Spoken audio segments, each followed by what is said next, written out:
6 na lugar na walang sinuman ang pwedeng makabisita. Paniwalaan niyo o hindi, in the time before COVID, maraming mga lugar ang accessible sa atin. Ang mga tao ay maaaring mag-freely travel around the country they live in and even to other countries as well. Subalit, sadyang meron talagang lugar sa mundo nating ito na even until today remain strictly off limits. Welcome viewers! Ang video natin today ay magpapakita sa iyo ng 6 places na walang sino man ang pwedeng makabisita, so you might as well check these places off your bucket list.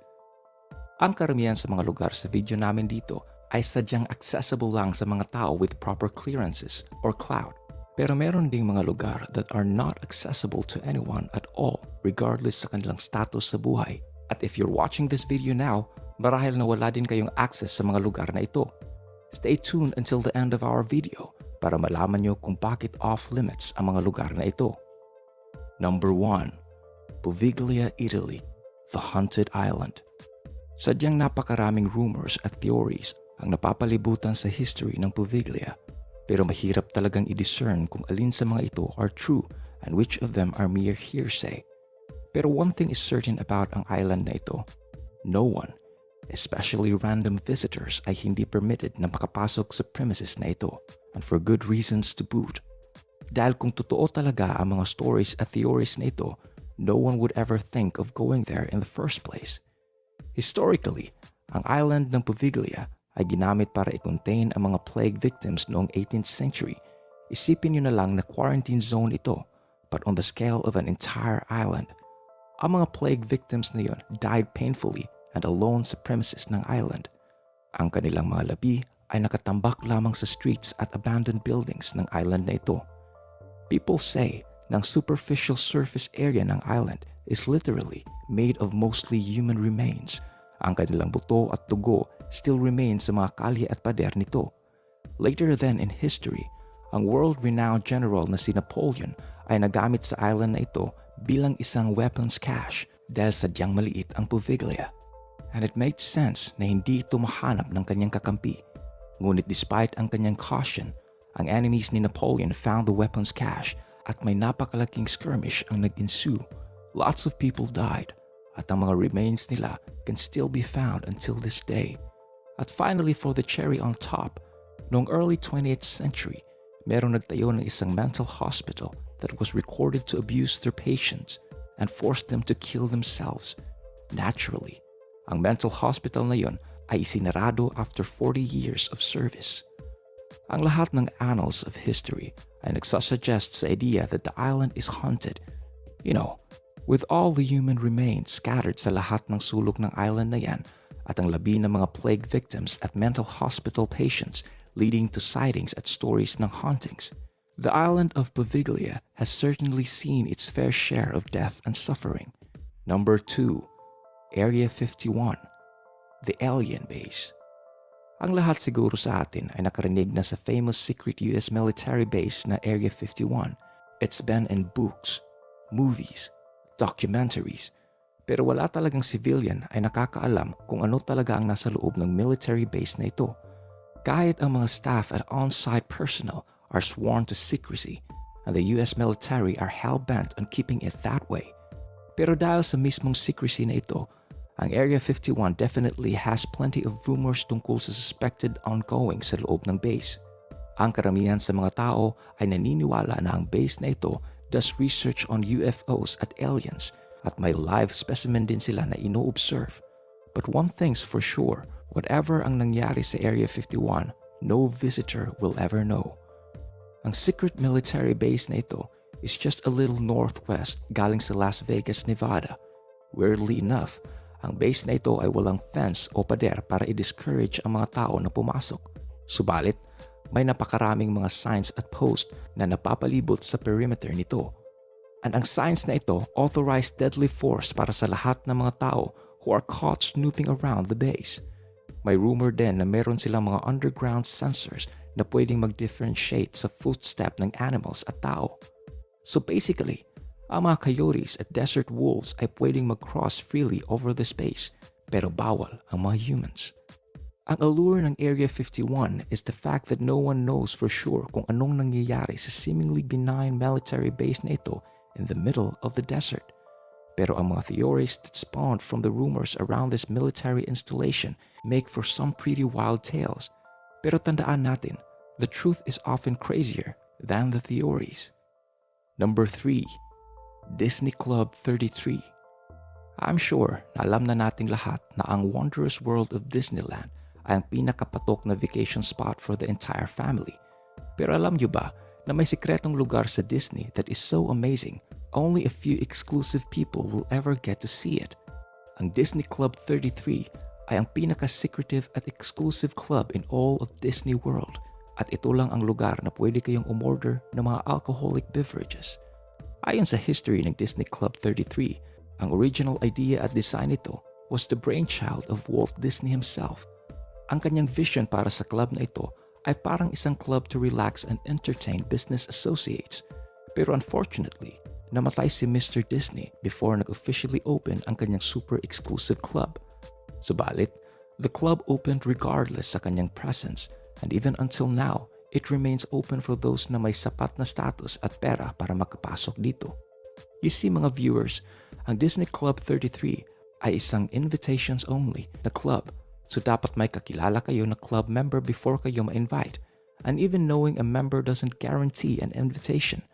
Pero kapag na-invite ka na sa exclusive club na ito, you'll need to shell out $100,000 o higit 5 million pesos para lang maka-join. At once naka-join ka na sa club na ito, ang inyong yearly club fee will run you $30,000 o 1.5 million pesos para ma-maintain ang inyong membership. Talk about expensive tastes. If you are lucky and rich enough para makasali kayo sa napaka-exclusive Disney Club 33, then you will join a select few elite people na merong tamang connections and the right bank account to be in the most exclusive part of Disney World. Sure beats Mickey Mouse Clubhouse. Number 4. Snake Island, Brazil. Nakalocate ang deadly island na ito, a mere 90 miles galing sa coast ng San Paulo, Brazil. Ang Snake Island na ito ay ang home sa pinakamataas na concentration ng mga venomous na ahas sa buong mundo. The island contains the golden lance head viper, the rarest and most poisonous snake, as well as 2,000 to 4,000 other highly venomous snakes.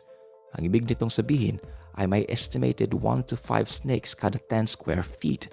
Unfortunately, habang ang mga snakes na ito ay ang pinaka-venomous sa buong mundo, it also means they are the most endangered dahil sa rarity ng kanilang poison. So wala talagang opportunity para makatravel sa island ito to clear them out and make for people. Tandaan nyo, isang kagat lamang ang kailangan ng mga ahas na ito para makapatay ng isang 80 kg na tao sa isang oras. At yan ang main reason kung bakit forbidden ang Snake Island sa mga travel guides ng Brazil. Now, obviously, meron namang mga tao ang nag-visit sa island na ito, pero they are mostly scientists at researchers na may sapat na training kung paano sila mag-address sa snake problem dito. And in the first place, sino ba ang may gustong pumunta sa isang island populated with venomous snakes anyway? Even if self-proclaimed snake lover kayo, talagang napakaraming ahas ang presence sa lugar na ito because the ground is literally crawling with super venomous snakes. That said, ang Snake Island ay sadyang isang napaka-cool na lugar para sa isang movie villain para magtayo sa kanilang evil lair. Pero kahit na ang pinakabuktot na kontrabida would be pretty crazy to try and visit, much less stay sa deadly island na ito. Number 5. The Tomb of Qin Shi Huang. Ang Tomb of Qin Shi Huang ay na-discover noong 1974 in the most unexpected way. Hindi mga archaeologist ang nag-discover sa site na ito, kundi mga peasants lamang na naghuhukay ng dumi para makatayo sila ng drinking well. Little did they know sa paghukay nila, makakakita sila ng isang napaka-epic na sight, a giant tomb filled with life-sized clay soldiers.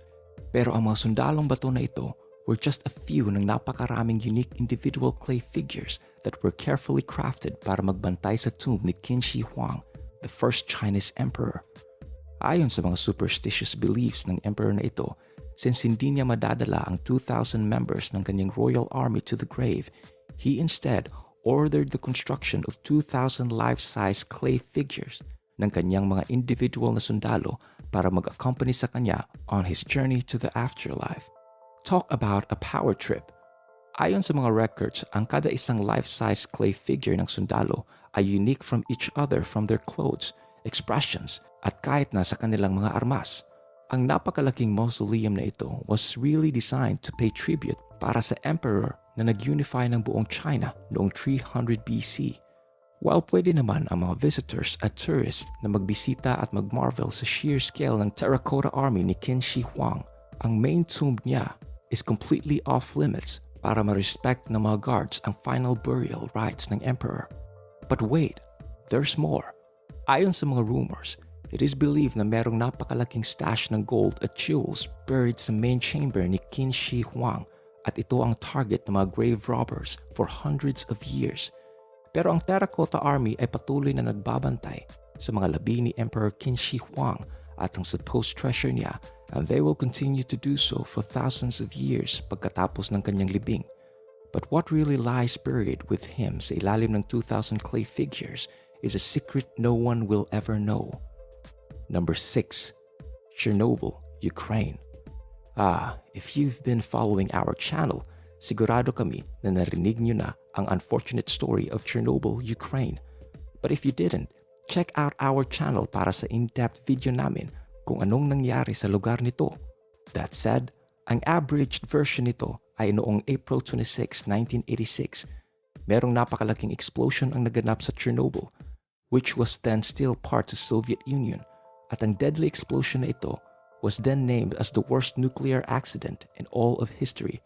And yes, even compared to recent nuclear meltdowns sa Fukushima, Japan noong 2011. Although ang total death counts na dulot ng radiation poisoning are impossible to accurately pin down, ang mga experts ay nag-i-estimate na higit 900,000 to 1 million people ay mamamatay sa cancer na dulot sa radiation na ito. And even today, more than 30 years pagkatapos sa initial disaster, gumagana pa rin ang Russian governments na mga clean-up projects para linisin ang excess fallout.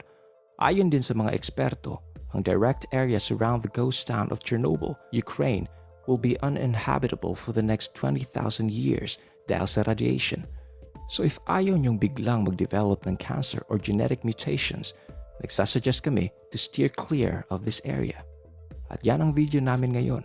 Sana na-enjoy niyo ang information na ito, at if gusto niyo pa ng mga iba't ibang mga interesting stories, feel free to check our channel. Thanks for watching, and God bless.